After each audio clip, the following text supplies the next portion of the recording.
പ്രമുഖ നടിയെ ബലാത്സംഗം ചെയ്യാൻ കൊട്ടേഷൻ കൊടുത്തു എന്ന കേസിലെ മെമ്മറി കാർഡ് ചോർന്നുവെന്ന പരാതിയിൽ ജില്ലാ സെഷൻസ് ജഡ്ജ് നടത്തിയ അന്വേഷണ റിപ്പോർട്ടിന്റെ പകർപ്പ് അതിജീവിതയ്ക്ക് കൈമാറാൻ ഹൈക്കോടതിയുടെ ഉത്തരവ്. റിപ്പോർട്ടിന്റെ പകർപ്പ് കൈമാറുന്നതിൽ ദിലീപിന്റെ എതിർപ്പ് തള്ളിയാണ് നടപടി. അന്വേഷണ റിപ്പോർട്ട് രഹസ്യരേഖയാക്കണമെന്ന ആവശ്യം കോടതി പരിഗണിച്ചില്ല.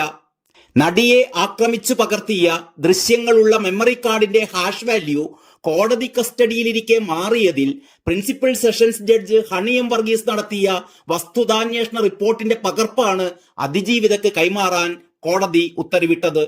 അന്വേഷണ റിപ്പോർട്ടിന്റെ പകർപ്പ് ആവശ്യപ്പെട്ടുള്ള അപേക്ഷ പ്രിൻസിപ്പൽ സെഷൻസ് ജഡ്ജി തള്ളിയതിന് പിറകെയാണ് അതിജീവിത ഹൈക്കോടതിയെ സമീപിച്ചത്. മെമ്മറി കാർഡ് അനധികൃതമായി പരിശോധിച്ചത് ആര് എന്നറിയാനുള്ള തന്റെ അവകാശം ലംഘിക്കുകയാണ് എന്നായിരുന്നു ഉപഹർജിയിലെ വാദം. എന്നാൽ റിപ്പോർട്ട് രഹസ്യരേഖയാക്കണമെന്നും പകർപ്പ് നടിക്ക് കൈമാറരുതെന്നും ദിലീപ് കോടതിയെ അറിയിച്ചു. ഈ ആവശ്യം തള്ളിയ ജസ്റ്റിസ് കെ ബാബു പകർപ്പിനായി ദിലീപ് അപേക്ഷ നൽകിയിട്ടുണ്ടോ എന്നും ആരാഞ്ഞു. 2018 ജനുവരി 9 രാത്രി 9:58 2018 ഡിസംബർ 13 രാത്രി 10:58 മെമ്മറി കാർഡിൽ നടത്തിയ പരിശോധന അനധികൃതമാണ് എന്നായിരുന്നു അതിജീവിതയുടെ ഹർജിയിൽ പറയുന്നത്. 2021 ജൂലൈ 19 പകൽ 12:19 മുതൽ 12:54 വരെ നടത്തിയ പരിശോധന സംബന്ധിച്ചും സംശയമുണ്ട്.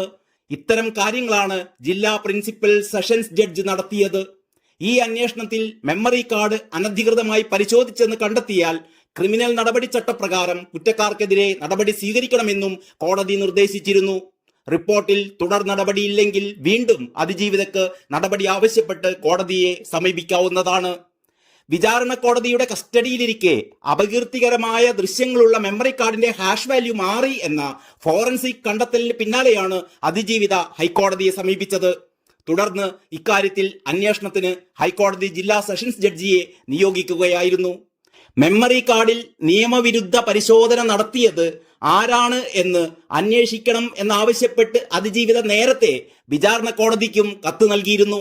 കേസന്വേഷണം നീതിപൂർവമായി നടത്തണമെന്നും ഫോണിന്റെ ഉടമയെ കണ്ടെത്തണമെന്നുമായിരുന്നു ആ കത്തിലെ ആവശ്യം. തിരുവനന്തപുരം ഫോറൻസിക് ലാബിൽ നടത്തിയ പരിശോധനയിലാണ് മെമ്മറി കാർഡിലെ ഹാഷ് വാല്യൂവിൽ മാറ്റം വന്നതായി കണ്ടെത്തിയത്. തുടർന്ന് സംഭവത്തിൽ ജില്ലാ സെഷൻസ് ജഡ്ജ് അന്വേഷണം നടത്തി ഹൈക്കോടതിക്ക് റിപ്പോർട്ട് നൽകി. ഇതിന്റെ പകർപ്പ് ലഭ്യമാക്കണമെന്നാവശ്യപ്പെട്ട് അതിജീവിത സെഷൻസ് കോടതിയെ സമീപിച്ചുവെങ്കിലും റിപ്പോർട്ടിന് രഹസ്യ സ്വഭാവമുണ്ടെന്നും അതിനാൽ അത് നൽകാനാവില്ലെന്നുമായിരുന്നു അവർ അറിയിച്ചത്. തുടർന്നാണ് റിപ്പോർട്ടിന്റെ പകർപ്പ് ആവശ്യപ്പെട്ട് അതിജീവിത ഹൈക്കോടതിയിൽ ഹർജി സമർപ്പിച്ചത്. News desk Kalakaumudi.